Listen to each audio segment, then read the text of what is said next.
안녕하세요. 대한민국의 알찬 방산 소식을 빠르고 정확하게 전달해드리는 한국필승TV입니다. 현무 미사일이 다양한 방면으로 개발되고 있습니다. 과거부터 대한민국은 국방과학연구소에서 시작된 적 방공망을 완전히 무력화시켜버리는 극초음속 현무 미사일 개발과 현무 미사일 전용 제트 엔진 개발 프로젝트를 이어왔습니다. 최근 이 기술이 국내 방산 기업들이 뭉쳐 미사일 기술 공유를 통해 개발 중인 한국판 항공모함 킬러 현무 극초음속 미사일이 시험 발사 단계에 이어서 개발 완료 배치 단계에 임박했다는 속보입니다. 과거 야온트 미사일의 성능 벤치마킹으로 개발된 한국산 현무 극초음속 미사일의 목표 성능은 사거리 2000km 이상, 발사속도는 마하 9 이상의 극초음속을 자랑하는 3세대 극초음속 미사일로 분류되며 강력한 사거리와 파괴력 대비 전장은 14m, 발사 엔진 추진 중량은 20톤으로 미사일 경량화를 완벽하게 성공할 계획입니다. 탄두 폭장량은 800kg에서 1500kg까지 탑재할 수 있게 설계되었고, 한국이 독자적으로 개발한 최첨단 스트랩다운 항법장치를 적용해 초정밀 유도 방식으로 서해와 동해에서 중국 해군의 항공모함을 빠르게 찾아낸 뒤 순식간에 침몰시키는 대한미사일로 개조해 사용이 가능합니다. 국방과학연구소가 언급한 극초음속 미사일은 기존 미사일처럼 단순 극초음속 순항미사일이 아닌 현무 미사일, 즉 탄도 미사일 형식을 개량한 극초음속 탄두를 탑재하는 부스트 글라이드 방식일 가능성이 높습니다. 부스트 글라이드 방식은 순간속도 마하 15 이상의 세계에서 가장 강력한 극초음속 미사일 탄도로 분류되며 중국과 북한이 보유한 방공망 수준으로는 요격할 가능성이 존재하지 않습니다. 또한 미사일 동체에 내장되어 있는 위성항법 장치가 웨폰 포인트를 자동으로 지정시켜 목표물을 도달까지 아군의 함정을 100% 피하도록 하는 최첨단 설계가 적용되었는데요. 현무 극초음속 미사일의 노즈콘과 날개 부분에는 세미 스텔스 설계를 적용하여 레이더 탐지와 RCS 수치를 대폭 낮춰 적군의 방공 미사일에 대한 욕격 가능성을 극단적으로 줄였으며 다중 데이터 링크를 갖추고 있어 미사일 다중 발사 전술이 가능하게 만들었습니다. 또한 탄두에 둔감장약을 적용하여 욕격용 기관포의 철갑탄이나 욕격 미사일을 근접 폭발도 간단하게 무시하고 타격 지점 목표물까지 순식간에 도달할 수 있으며 적 함선의 표면을 관통하고 내부 중심에서 폭발하여 지상 타격뿐만 아니라 중국의 항공모함과 군함을 한방에 침몰시킬 수 있는 엄청난 파괴력을 가지고 있습니다. 적군의 함대를 공격할 때 방공망을 피하기 위한 회피 기술력 역시 더욱 발전했습니다.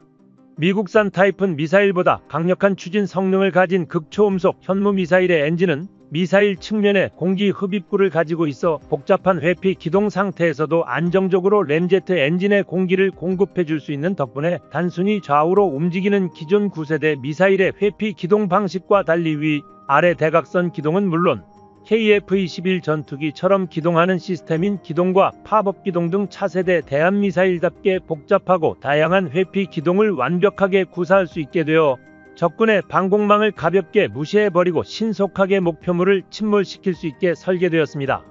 현무 극초음속 미사일의 엔진은 국방과학연구소가 합작한 고체 로켓포스타와 램제트 추진 엔진을 병용함에 따라 기존에 사용하던 구형 고체 로켓 엔진의 추력 대비 유효 사거리를 비약적으로 늘릴 수 있었으며 미사일 성능에 표기된 2000km 사거리는 고고도 순항 모드에서의 사거리를 뜻하므로 저고도에서는 공개된 사거리보다 약 500km 정도 더 길다는 것을 확인할 수 있습니다.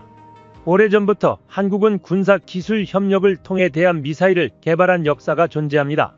대한민국 미사일사령부 역시 적국의 주요 시설을 타격하기 위한 현무 극초음속 미사일의 잠재력을 오래전부터 주목하고 있었으며 국산 미사일이 존재하지 않았을 당시 프랑스산과 미국산을 구입하여 사용했지만 한국은 여기서 만족하지 않고 독자적으로 더욱더 사거리가 길고 강력한 형태의 한국산 미사일 개발을 착수했습니다.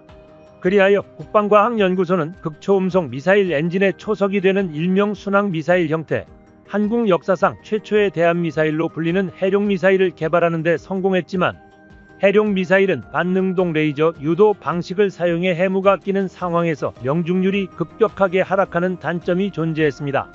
이후 국방과학연구소는 해룡미사일 개발 과정에서 터득한 기술력을 추가적으로 보강해 해성원 미사일이라는 새로운 형태의 차세대 한국산 미사일 개발 프로젝트를 성공시켰습니다.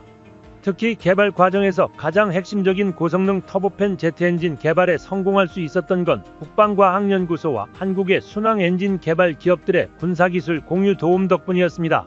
순항 미사일 엔진 기술이 해성원 미사일을 탄생시키는데 결정적인 역할을 했으며 대한미사일인 KH-35 미사일의 R-95 터보팬 엔진을 기초 3화 개발하는 데 성공했습니다. 작년에 발사한 극초음속 현무 미사일의 1차 발사와는 다르게 2차 발사에선 2단 미사일 분리와 탄도 분리까지 모두 성공한 이후 분리된 탄도가 극초음속 속도로 날아가며 빠른 시간 내에 세계 5대 극초음속 미사일 개발국에 한국이 이름을 당당히 새길 것입니다. 정말로 우리나라의 기술진들, 국방과학연구소의 피땀 어린 노력에 진심 어린 박수를 칠 수밖에 없는 상황이 만들어졌는데요.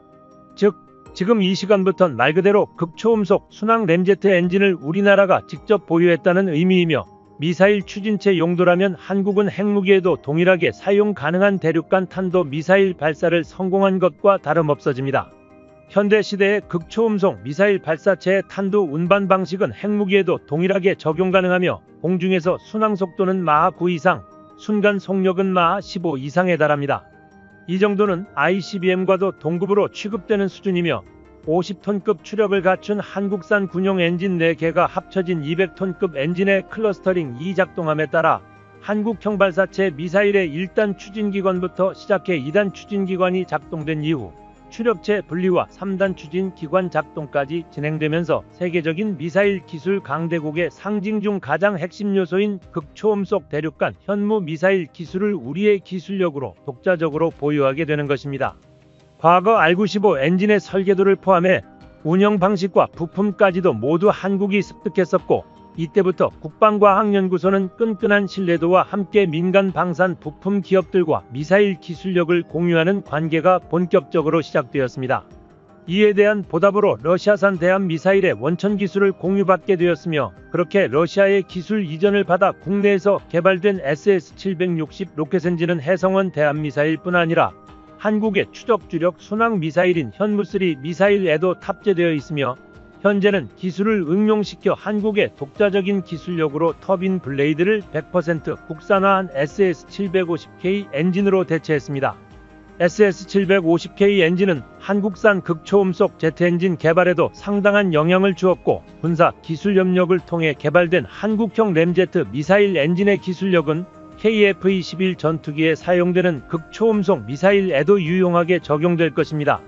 최근 국방과학연구소에서는 국산 초음속 미사일의 기술 개발 과정에서 획득한 연구력으로 순항 속도가 마하 9를 육박하는 3세대 극초음속 발사체 개발을 순조롭게 진행하고 있습니다.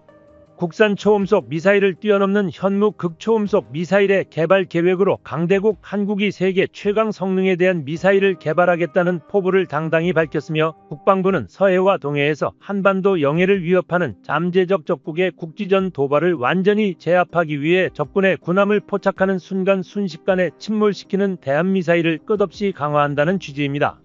현재 강대국 한국의 극초음속 무기 개발의 동향과 이보다 앞서 나온 관련 보도들을 근거로 볼 때 방산기업들의 협력이 지속되어 우리가 보유한 현무 미사일의 첨단 기술력이 더욱 발전할 것으로 보입니다.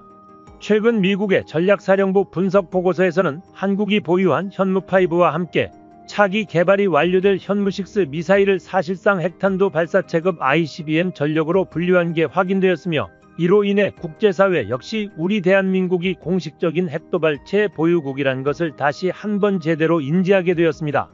현무5에 이어서 현무6 개발로 인해 대한민국은 고도화된 군사 기술과 강력한 미사일 전력을 확보하여 동북아시아는 물론 세계 안보 지형에 큰 변화를 일으키고 군사적 균형을 주도할 수 있는 능력을 한층 더 공고히 다지게 될 전망입니다. 현무5가 등장하면서 한국은 불과 20년 만에 훨씬 고도화된 탄도미사일 기술을 보유하게 되었고 그 정점이 현무6라고 할 수 있습니다. 현무6는 그야말로 한국의 독자적인 기술력으로 개발된 초장거리 미사일입니다. 이제부터는 단순한 벙커 버스터뿐만 아니라 한국형 탄도미사일 삼축 체계의 일부로 특히 적국의 대도시 기반시설을 파괴할 수 있을 만큼 강력한 다탄두 형태의 확산탄 파괴력을 갖추고 있습니다. 거대해진 탄도 부분에 더욱 많은 확산탄을 탑재할 수 있으며 강력한 위력에 걸맞게 추진체계에 는 현무보다 더욱 강력해질 전망입니다. 탄도 중량은 최소 12톤을 목표로 두며 무려 9톤 달한다고 알려진 현무5보다 더욱 무거워질 것입니다. 이 정도 중량의 탄두라 MEN지수로 단순한 타격을 넘어서 적국의 인프라를 완전히 밀어버릴 수 있는 위력을 갖고 있습니다. 현무5 개발 완료 후 현무6 개발은 언론의 추측들만 있을 뿐 제1급 전략체계로 관리되며 철저히 비밀리에 개발 중입니다. 한국 방위산업의 대규모 프로젝트들이 종종 그러하듯 현무6 역시 극비리에 개발 시작된 무기체계였으며 개발 완전 성공을 위해선 다양한 난관이 존재합니다. 이것을 모두 뚫어야만 하는데요. 개발 초기에는 미국과의 군사적 협상이 중요한 변수로 작용했습니다. 비록 한국이 자체 개발을 원했지만 당시 사거리 문제 때문에 미국과의 미사일 지침 협상이 필수적이었고 때문입니다. 이에 따라 한국은 현무6 개발을 위해 미사일 지침 개정을 위한 외교적인 노력을 병행해야 했습니다. 2020년에 한국은 마침내 미사일 지침에서 완전히 자유로워졌고 현무6는 그 과실을 누리며 개발이 진행될 수 있었습니다. 개발 중에서도 군사 기밀 유지가 절대적으로 중요했습니다. 현무와 마찬가지로 현무6 기술이 외부로 유출될 경우 전략적 우위가 위협받을 수 있기 때문입니다.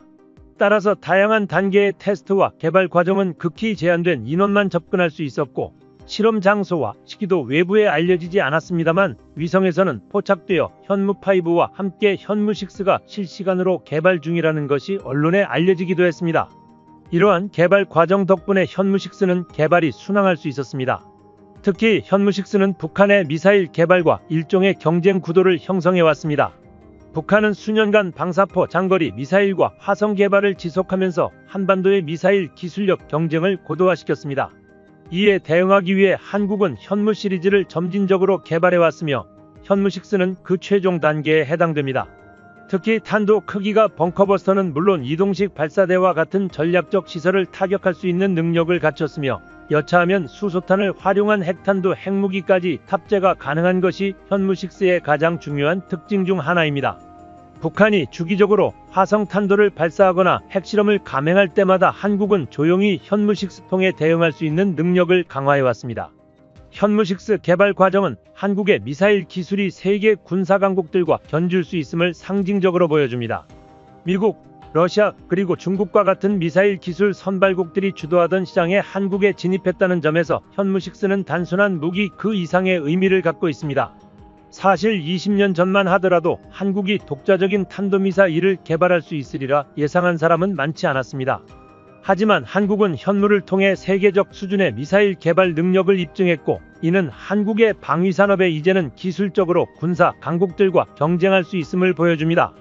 이는 단순한 방어 목적을 넘어 한국이 독자적으로 전략적 균형을 이룰 수 있는 핵심 전력으로 현무6를 바라보고 있다는 해석을 가능하게 합니다. 또한 익명의 미국 정부 고위 관계자는 현무6의 개발과 배치는 동아시아 안보 환경에 중대한 변화를 일으킬 수 있는 요인으로 작용할 것이라며 미국은 한국과의 긴밀한 협력을 지속하겠지만 이러한 변화가 영내 군비 경쟁을 촉발할 가능성에 대해서는 어느 정도 경계하고 있다고 덧붙였습니다. 하지만 중국이나 북한의 모습을 본다면 한국은 현무 개발에 박차를 가할 수밖에 없습니다.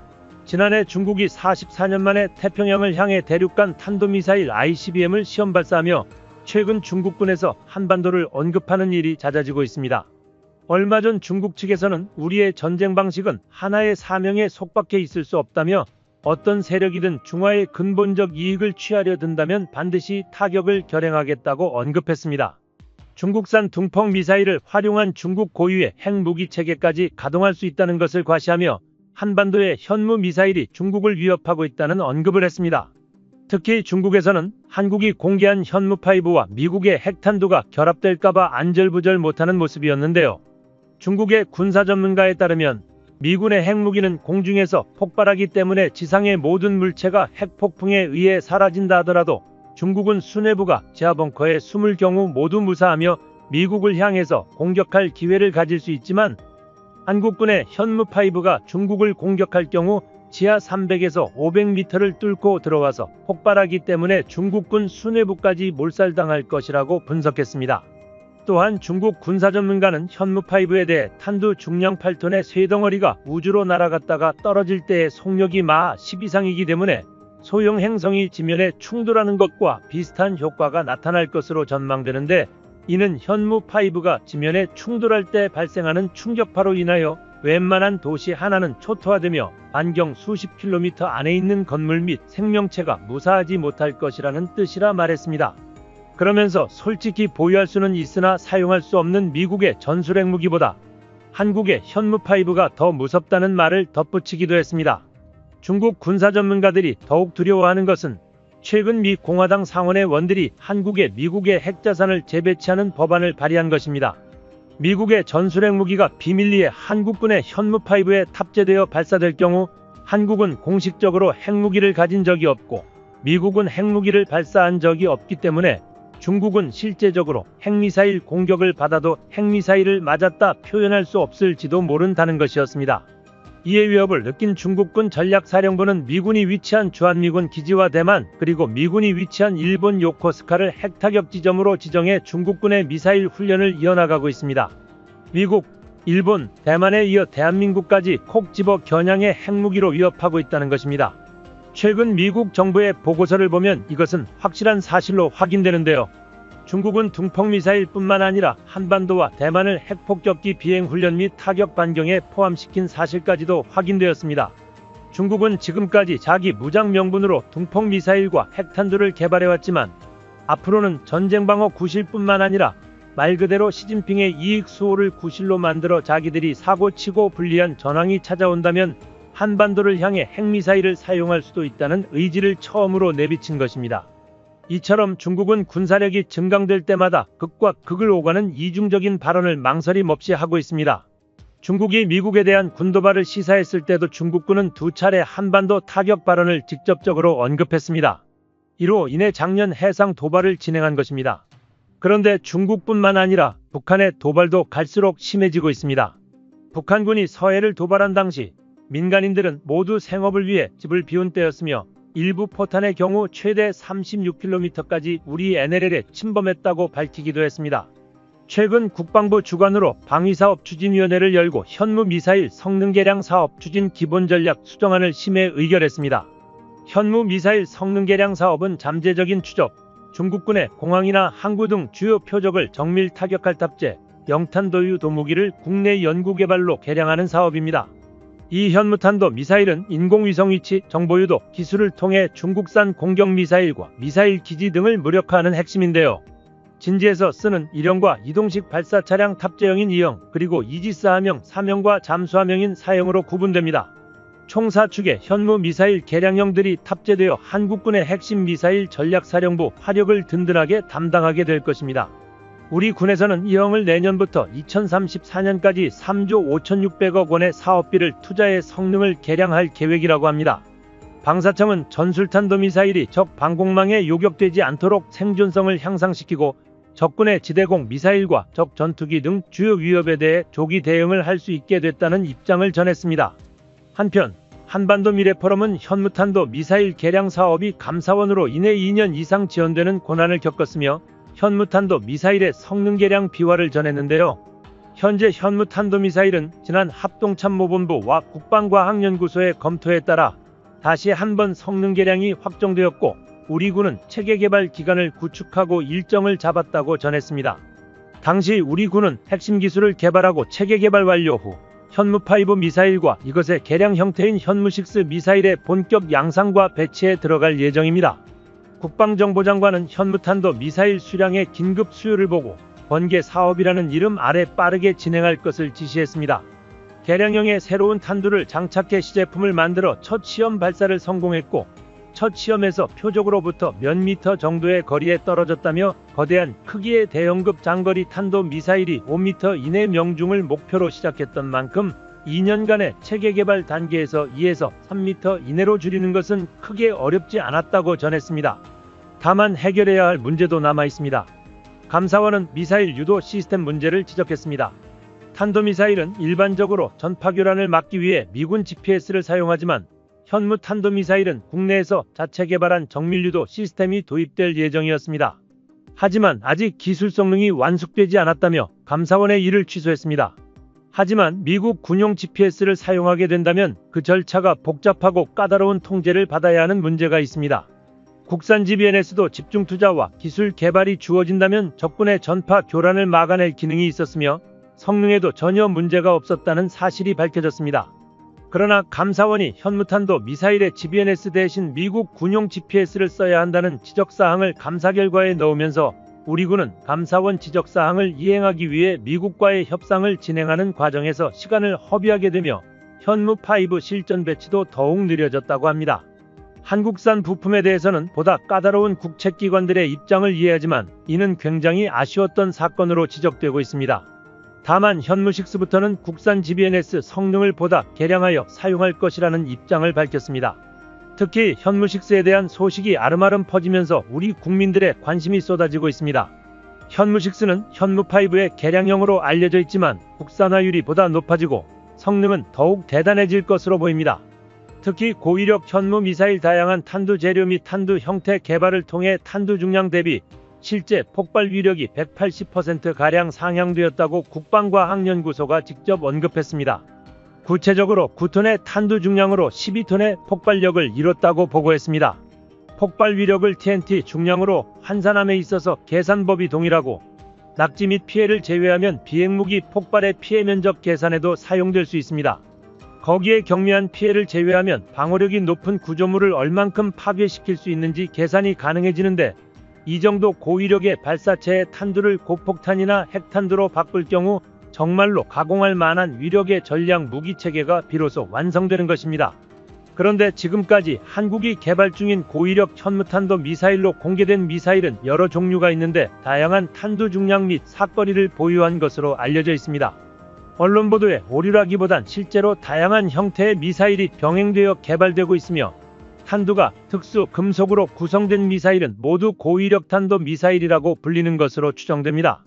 한국이 개발한 미사일 중 가장 길고 가장 굵으며 낙하 속도는 마하 10에 가깝습니다. 이러한 고위력 탄도 미사일은 최대 사거리가 1500km를 기록하며 정상 각도보다 높은 고각도로 소개됩니다.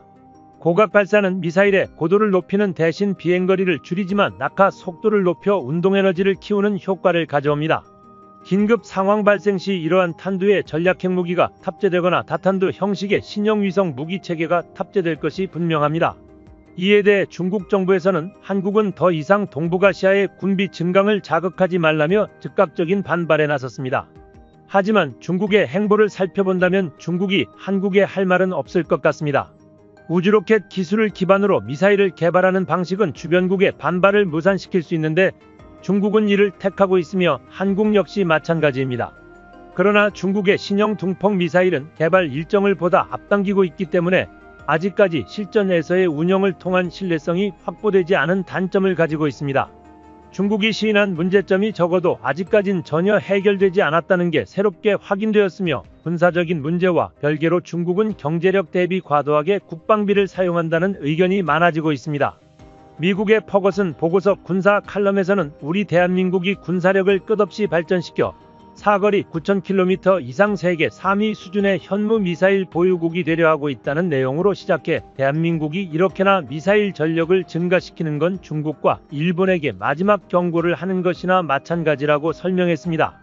중국 국영 언론들과 환구시보는 한국이 계속해서 서해상에 현무 미사일 배치를 늘린다면 머지않은 시기 한반도에 국지전이 발생할 수 있다는 등 겉으로는 한국을 향해 압박하는 모습을 보였지만 기사의 끝말에는 한국군이 현무 미사일 배치를 중단시키면 한중 간의 경제적 협력을 한층 더 깊게 진행하는 게 가능하다며 중국 역시 현무 미사일의 수량이 증가되는 현실에 대하여 두려워하는 모습을 계속해서 보이고 있습니다. 실제로 2000년대 초반 한국의 현무 미사일은 고작 500여 개에 불과했지만 현재 한국군이 보유한 현무 미사일은 대략 5,000발에서 6,000발 사이로 추정되고 있습니다. 군사 전문가들은 이 정도 상승 추세가 지속된다면 2030년 시기 한국군의 현무 미사일 보유량은 10,000발을 가뿐히 넘어설 것으로 확실시했습니다. 만약 이렇게 된다면 우리 한국군은 현무 미사일 1만여 탄을 실현하는 것입니다. 대한민국은 이렇듯 중국의 위협에 맞서 다양한 미사일 체계를 견고히 구축하고 있는데요. 현무 미사일뿐 아니라 다연장 로켓포 천무 역시 충격적인 화력을 자랑하며 다시 한번 한국의 국방력을 높이고 있습니다. 한국필승TV 시청해주셔서 감사합니다. 좋아요, 구독, 알림 설정 해두시면 언제나 신속하고 정확한 국방 소식 전달해드리겠습니다. 구독자 여러분 좋은 하루 보내세요.